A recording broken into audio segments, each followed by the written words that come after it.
Magpapatuloy sa susunod na buwan ang voter registration ng Commission on Elections.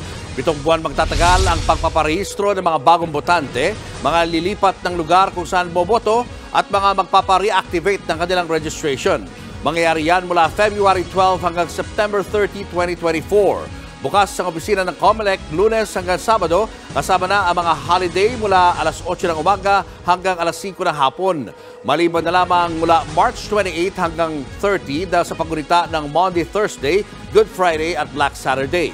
Para naman sa capital cities at highly urbanized cities sa bansa, magkakaroon din ng voter registration sa mga mall, universidad at government agencies. Sa ilalim yan ng Register Anywhere program ng COMELEC na tatagal hanggang August 31.